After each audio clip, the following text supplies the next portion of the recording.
Well, here we are again, another Sunday, and the virus situation is still going on, and so I wanted to have an opportunity to share some thoughts with you today again.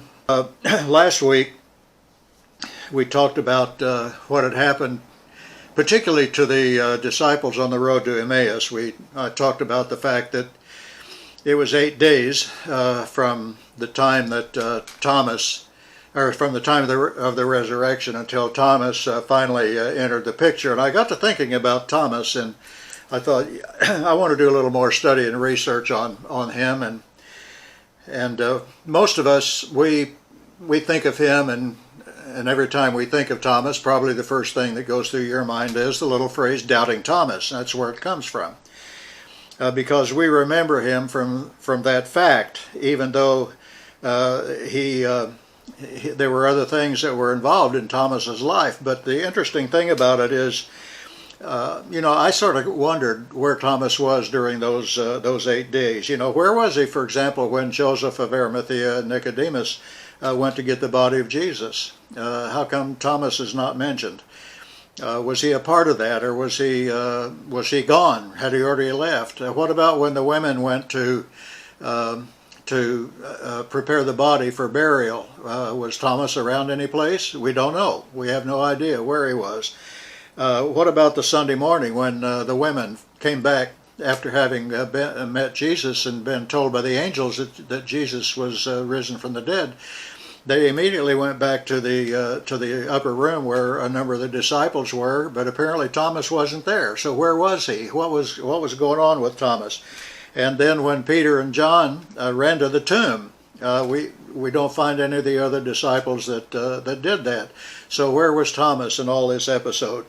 And especially where was he then when the two disciples from the road to Emmaus went back on that particular day in the evening of Resurrection Day, and they came back and reported to the disciples that they had seen him, and even then the disciples didn't believe him, but it says that Thomas wasn't even there. Well, this is kind of interesting. When Jesus called his disciples, Thomas was one of the first ones that he called, and we discovered that he was actually from Galilee. And so chances are he was a carpenter or a fisherman. I really think that we underestimate Thomas.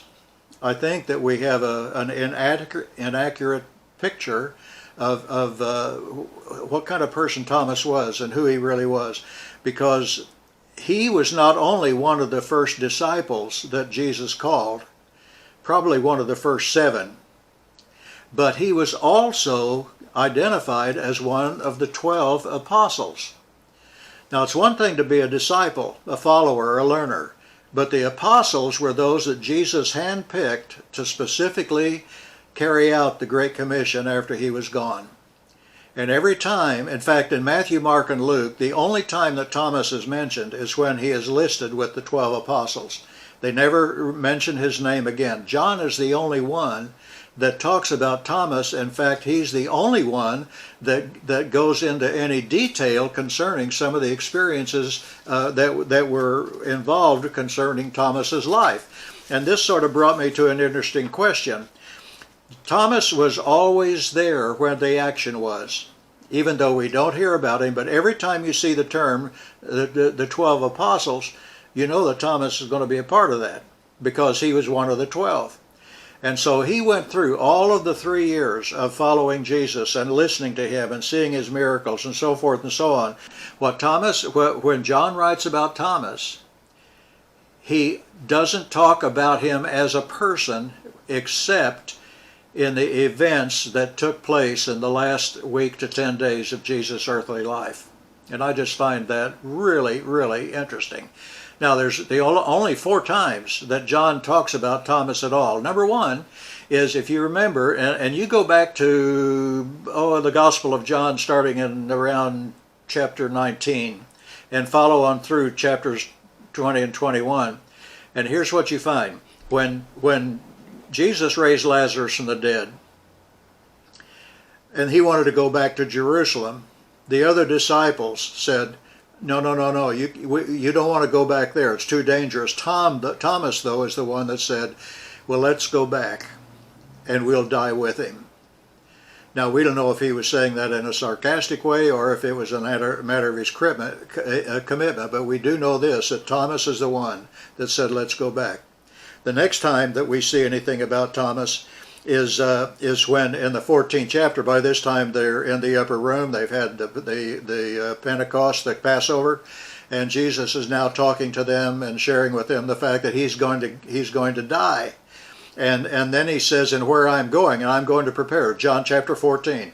You remember that? Don't let your heart be troubled. Believe in God, believe also in me. There's a lot of houses my Father's prepared, and I'm going to prepare them for you, and where I am, you will go. And Thomas said, we can't, Lord, we don't know where you go, and we don't know how to get there. And Jesus made this comment. He said, Thomas, I am the way, the truth, and the life.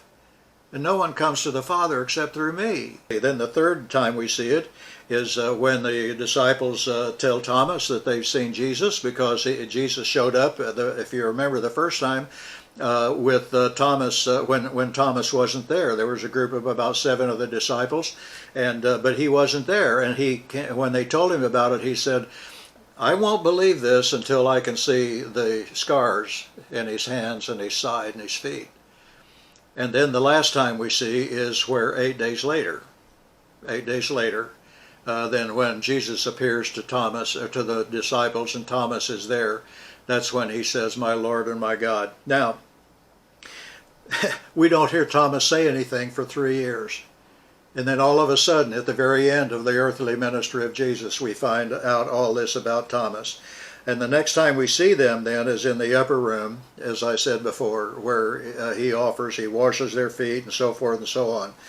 And so this is what I want to focus on today. In order to kind of get the setting, I'm going to read the scripture, and this is in John chapter 20. And if you want to read along, you can. But I'm going to pick up in verse 19 of chapter 20 and just read a few verses here. So when it was evening on that day, the first day of the week, and when the doors were shut where the disciples were for fear of the Jews, keep that in mind, for fear of the Jews, they were hiding out, Jesus came and stood in their midst and said to them, peace be with you. And when he had said this, he showed them both his hands and his side, and the disciples then rejoiced when they saw the Lord. And then it goes on a few verses later, then down in verse 24, it says, but Thomas, one of the 12 what? One of the 12 apostles, keep that in mind, that's important, called Didymus, was not with them when Jesus came. So the other disciples were saying to him, we've seen the Lord. But he said to them, unless I see in his hands the imprints of the nails, and put my finger into the place of the nails, and put my hand into his side, I won't believe. And after 8 days, his disciples were again inside, and Thomas was with them. Jesus came, the doors having been shut, and stood in their midst, and said, peace be with you. And then he said to Thomas, reach here your finger, Thomas, and see my hands. And reach here your hand and put it into my side, and do not be unbelieving, but believing. And Thomas answered and said to him, my Lord and my God. And Jesus said to him, because you have seen me, have you believed? But blessed are those who do not see and still believe. The next time we see Thomas, he's actually with the rest of the apostles on the Mount of Olives the day that Jesus ascended into heaven. But we don't know. We know that Thomas was present, and he was one that had obviously followed Jesus and his command to go back to Jerusalem, and it's likely that he was probably present with when Stephen, for example, was stoned to death. We don't know this, but if you understand, and this is so important because, like I said at the beginning, we are really underestimating Thomas. But Thomas was handpicked as one of the 12 apostles. Now keep in mind, what does the word apostle mean? It means one that's sent out. Jesus handpicked these 12 men, and with the exception of Judas, whom he picked because he knew there was to be someone who would betray him. But all the other disciples were handpicked for the express purpose of carrying out the Great Commission that he was about to give them. And so we know that Thomas had to be a reliable person. Now, my personal feeling is that Thomas, he was not a doubter so much as he was, I think, an analytical thinker. When I realized that Thomas had spent 3 years listening to Jesus, he had come up out of the ranks the same way that Peter and James and John and Andrew did. Fishermen, common, ordinary men. And yet Jesus chose Thomas to be one of those 12. Then it tells me that this idea that Thomas was like a reed in the wind, as James describes it, and waffled back and forth. I can't see that. And so what I kind of like to think of Thomas as being is not someone who was willing to take everything at face value, but he wanted to see the evidence. And so when Jesus appeared to the disciples without him, and then they reported back to him, it seems to me that what Thomas was really saying is, okay, you guys have told me this, and I can accept the fact that this is what he said he was going to do in the first place, but I need some evidence. I need to know. And of course, you know the story that in the 6th chapter of Acts, we find the first martyrdom for Christians, and that was Stephen. And Saul, the great Pharisee, was there and watched all this. Well, as far as I know, Thomas and the other apostles were still there. But when that happened, then some of the disciples began to scatter. But it says that the apostles remained in Jerusalem in order to provide leadership and guidance. So we can assume that Thomas stayed in Jerusalem. We know, for example, that then later on the persecution expanded and went beyond that. And we begin to see this in 8th and 9th and 10th chapters of the book of Acts. And we know, for example, that Peter went up to Joppa and then on up to Caesarea Maritime, on up along the coast, where he met with Cornelius. We know also that that some of them, for example, I can't remember his name now, it just slipped my mind, but the guy, Ananias, we know that Ananias went up to Damascus in Syria because he was already up there when Saul made his trip to the road to Damascus.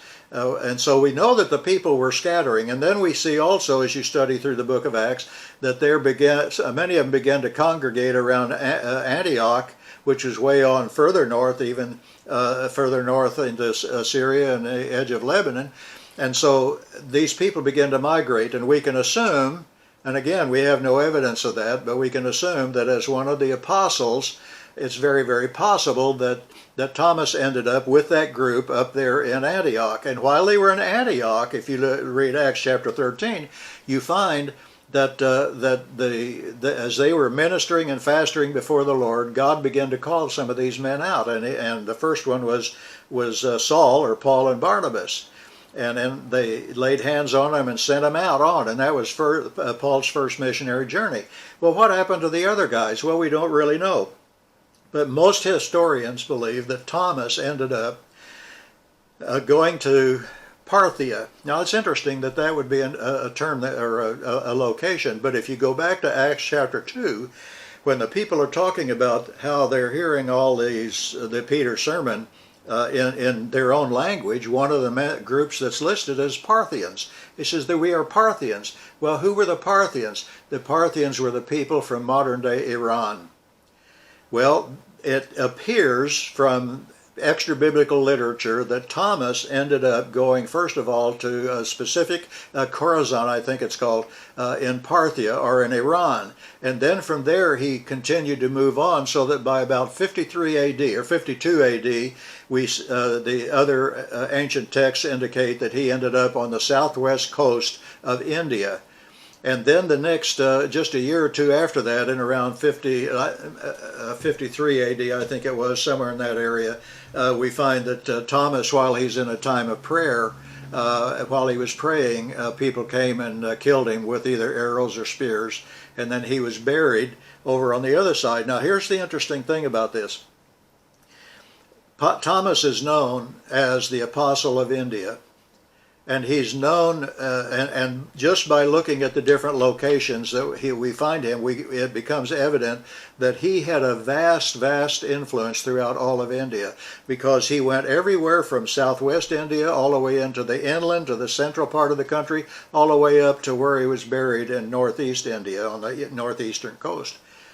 And then there's also evidence that he perhaps even went as far as China. Now, what's this all about? Why? And during that time, Thomas planted a lot of new churches. In fact, there's a whole group of Christians in India that trace their Christian lineage all the way back to Thomas when he was there. Now, there are just several lessons that came to my mind that I just want to kind of finish up with, and if you want to jot these down, you can. But there were just some things that stuck out in my mind, and this is what I kind of want to finish up with. But I wanted you to understand, first of all, the significance of this man Thomas. He's not the guy that most of us have come to assume he was. He was not that weak, wishy-washy kind of guy, but we find in Thomas, I think, a lot of the characteristics that perhaps you and I need to have. And so I'm just going to mention 7 things real fast. You can jot them down if you want to, because these were just some truths as I was studying this passage earlier this past week. This is what I came up with. For example, the first thing that we have to remember, I think, is that our commitment can sometimes waver. And usually when our commitment to Christ wavers, it's because of circumstances that have taken place. You see, in one case, Thomas goes and says, let's die with him. And then a few days later, he's saying, I won't believe it until I see it.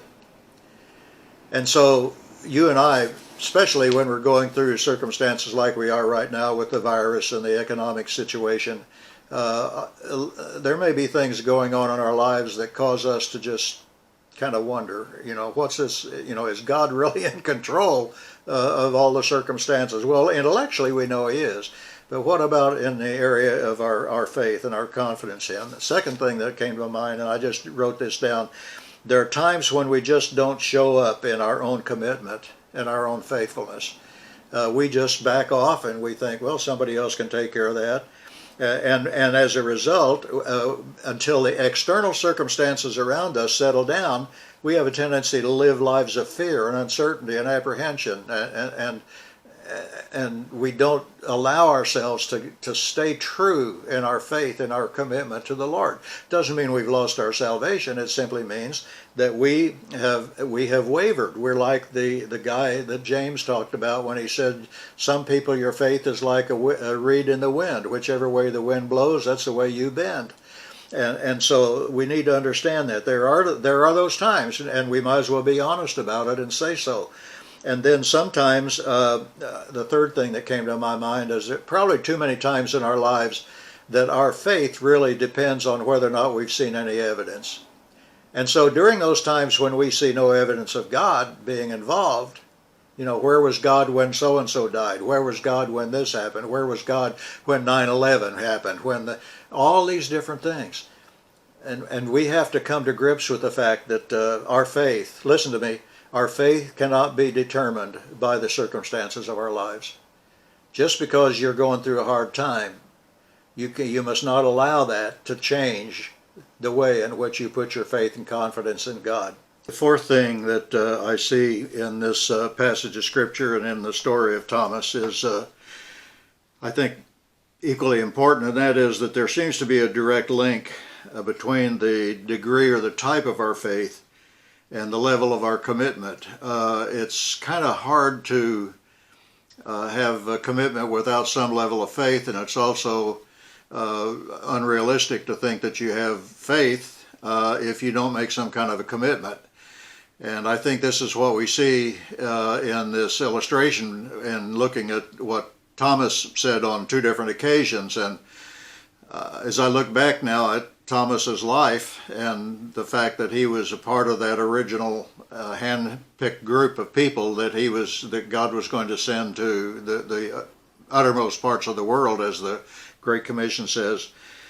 Obviously, Jesus saw in Thomas something that he needs to see in us as well. and that is that the level of our faith really is the key and the secret to how committed we're going to be to something.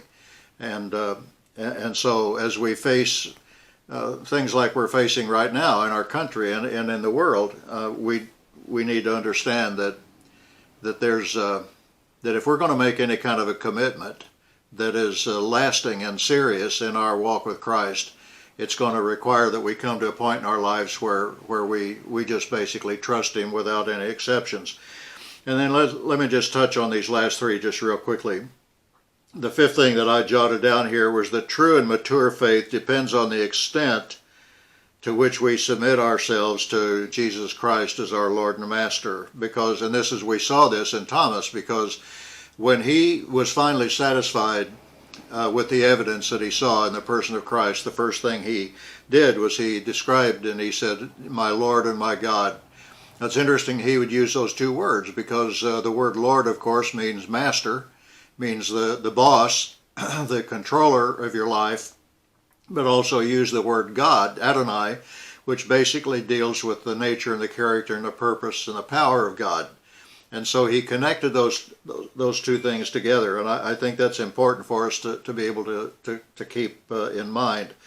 Then the next thing I jotted down here was that no matter how much we oscillate in our faith and in our commitment, Jesus will still use us, if we'll let Him, to get the message to the ends of the earth, as he described. In Thomas's case, you would have never dreamed that a fisherman or a carpenter, I think at this point in time, most of the history that I've read anything about indicates that Thomas was probably a carpenter, not so much a fisherman, but he could have been either one or both. But anyway, here's this guy that's a Galilean.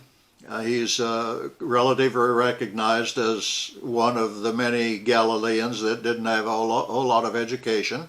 They weren't well versed like Luke or like Matthew or some of the others. And yet God used this common ordinary man to go and take the message to Parthia, to Iran, modern day Iran, and then from there on to India, where he is known as the apostle or the patron saint of India.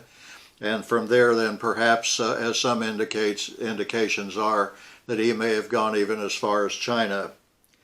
And so if we'll not allow ourselves to be bound to our past and to our limitations, then God will use us. And our India may be the neighbor next door. It may be somebody else. It may be someone across the street. It may be somebody in our church, or somebody in government, wherever it is that God sends us. But the important thing is we're going to have to be willing to trust Him to do that, and not only to trust Him, but also to be willing to commit ourselves through the act of obedience. And then the last thing that this really caught my attention, and that is for us today, it's never too late. And that's the seventh thing that I wrote down. It's never too late. It's never too late to make your life count.